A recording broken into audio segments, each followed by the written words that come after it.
Be ready? Let start. भारतासारख्या विकसनशील देशातील गरीब नागरिक अशिक्षित असणार हे ओघानेच आले. खरे म्हणजे गरिबी व अशिक्षितपणा यांची सांगड असते ही दुर्दैवाने वस्तुस्थिती आहे. विकास साधता यावा ह्या दृष्टीने विविध योजनांची आखणी शासनातर्फे केली जाते. तथापि अनुभव असा आहे की म्हणावे तसे यश साध्य होत नाही.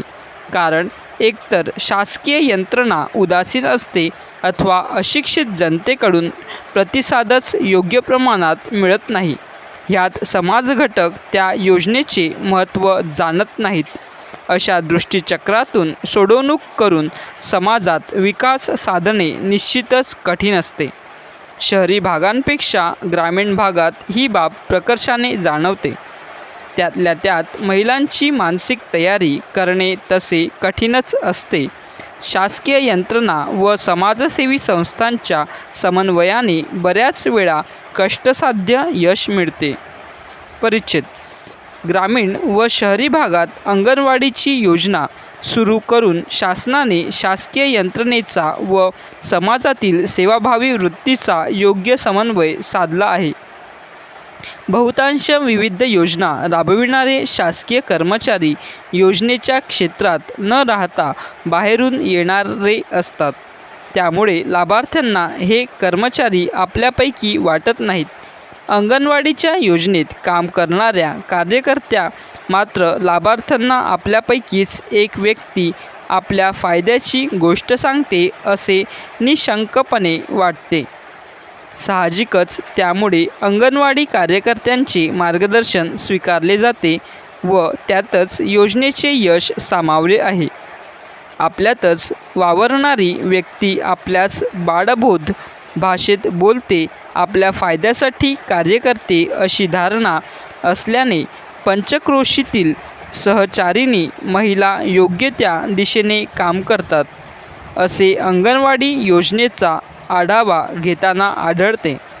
कुटुंबात कसे वागावे, समाजाशी आपले नाते कोणते, घर व आवार कसे स्वच्छ ठेवावे, सकस आहाराचे महत्त्व काय व तो कसा तयार करावा, त्याचप्रमाणे बालसंगोपन म्हणजे काय व बाळाच्या जन्मापूर्वी व जन्मानंतर मातेने कशी काळजी घ्यावी, हस्तकला इत्यादी बाबी ग्रामस्थ महिला अंगणवाडी कार्यकर्त्यांकडून शिकतात. परिच्छेद.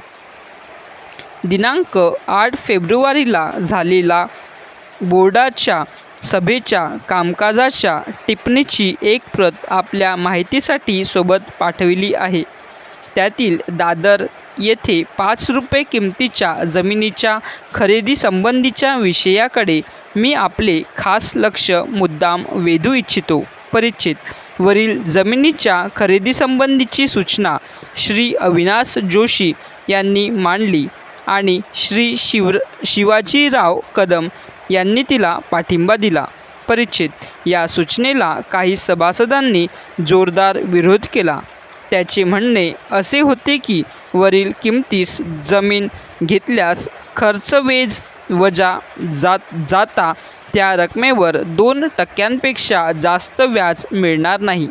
विशेषतः पैसे गुंतविण्याचे अधिक लाभदायी ठरणारे दुसरे काही प्रस्ताव समोर असताना ही जमीन खरेदी करणे कंपनीच्या हिताचे मुळीच ठरणार नाही. परिच्छेद.